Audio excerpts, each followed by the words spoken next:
Yeah, what is keto? So, keto is a state of nutritional ketosis, Yeah. right? So, it's when your body runs on these things called ketone bodies or ketones. Um, Basically, there are three ways to get into keto. You can, your body can switch to ketogenesis. If you're fasting if you don't eat food for 2 or 3 days, your body will automatically start switching to ketogenesis and start to efficiently use some of the fat that you have stored. The second way is a keto diet. Keto diet is what everybody thinks is keto, as this is the most commonly used. People use keto and ketosis interchangeably, but ketosis is something happening in your body when you're producing these ketones, and keto diet is, or lifestyle is, this diet that supports the production of these ketones. How is it different to any other diet? So keto diet is specifically high in fat, right? So we're talking approximately 70% of your calories, your energies, coming from fat. Different types of fat.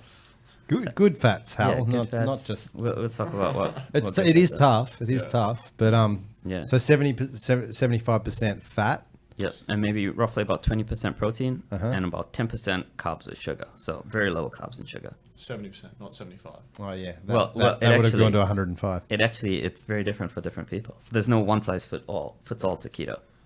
Yeah, there's like modified keto diets with slightly different macronutrient sort of ratios, but that's the guideline as to sort of a rough macro plan for keto. And why would you eat this fatty diet that seems counterintuitive? Yeah, why fat instead of carbs? Like we all know carbs are obviously the body's preferred source of energy.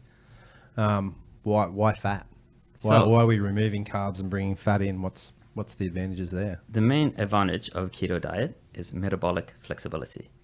It means you're switching your energy systems to run off this little ketone bodies, little organic molecules that are being produced by ketosis. This can have a number of advantages. Some people view it as a key way to improve athletic performance, and another probably more well-known benefit is weight loss. Keto diet can make you lose weight pretty efficiently if you do it correctly. And there's people in the medical and the health world that are utilizing keto diet for things like epilepsy and anti-inflammatory style diet. Yeah, exactly. So keto diet has been prescribed by physicians since the 70s for specific metabolic and specific conditions like epilepsy. Yeah, it's been around for a long time. I think a lot of people don't understand that. It's the keto diet it's not just sort of a latest trend. It's been around for forever. Yeah, it's been around since even like the 20s, I think. How is it different to the Atkins diet, which is a very low carb diet as well? Is it just that macronutrient? They're more fat, less protein, or? Yeah, so the difference between an Atkins diet and a keto diet is, Atkins is just low carb. Mm-hmm. So that means less restriction on protein. So 70% of your diet doesn't need to come from fat. A lot of it can come from protein. Mm-hmm. So with keto, you have to actually be quite conscious of having too much protein because this can throw you out of ketosis. Yeah, so how can protein throw you out of ketosis as well? Yeah. Oh, actually, before we touch on that, Yeah, I forgot to mention the third way you can get into ketosis. you did, yes. And that is supplemental ketones. Ah. So you can take these special exogenous ketones, and that can actually shift your body into ketosis mode. And do they always work for everyone? They might not necessarily put you into the correct millimole range of ketones floating around, but there's also it also depends on how adapted you are to a keto diet. And some people have been experimenting with carbs and exogenous ketones.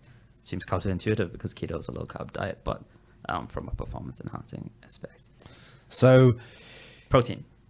yes. Yes. So protein can actually throw you out of ketosis because too much protein causes your body to undergo this process called gluconeogenesis.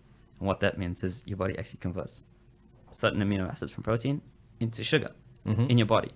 So, if your glycogen is too low and your glucose is too low, then your body can convert something like glutamine into glucose.